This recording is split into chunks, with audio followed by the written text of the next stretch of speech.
ஸ்ரீ மாணிக்கவாசகர் அருளிச் செய்த திருவெம்பாவை திருப்பள்ளி எழுச்சி பாசுரம் 8. கோழி சிலம்ப சிலம்பும் குறுகெங்கும் ஏழில் இயம்ப இயம்பும் வெண் சங்கெங்கும் கேழில் பரஞ்சோதி கேழில் பரங்கருணை கேழில் விழுப்பொருள்கள் பாடினோம் கேட்டிலையோ.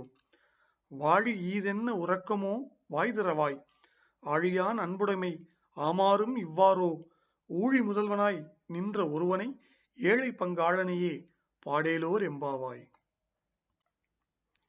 திருவெம்பாவை பாடல் 8க்கு உண்டான விளக்கம். இனிய காலை பொழுது விடிந்து விட்டது. கோழிகள் எல்லாம் கூவத் தொடங்கிவிட்டன. சிறு பறவைகள் ஒலி எழுப்ப ஆரம்பித்து விட்டன.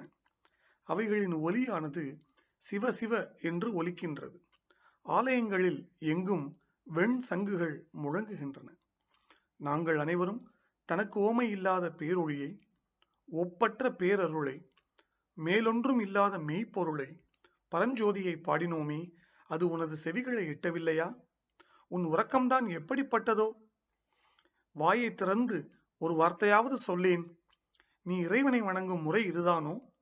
பழைய காலத்தில் அனைத்து ஜீவராசிகளும் அந்த எம்பெருமானது திருவடிகளிலே அடங்க தனி முதல்வனாய் விளங்கும் ஒப்பற்ற தலைவனை, உமையொரு பாகனை, ஏழை பங்காளனை நாம் பாட வேண்டாமா? இன்னும் என்ன உறக்கம்? எழுந்திரு பெண்ணே என்று உறங்கும் பெண்ணை தோழியர்கள் எழுப்புகின்றனர்.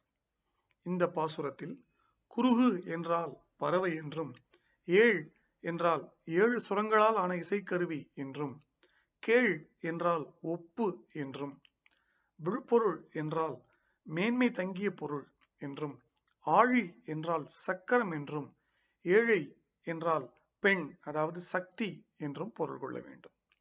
ஓம் நம சிவாய.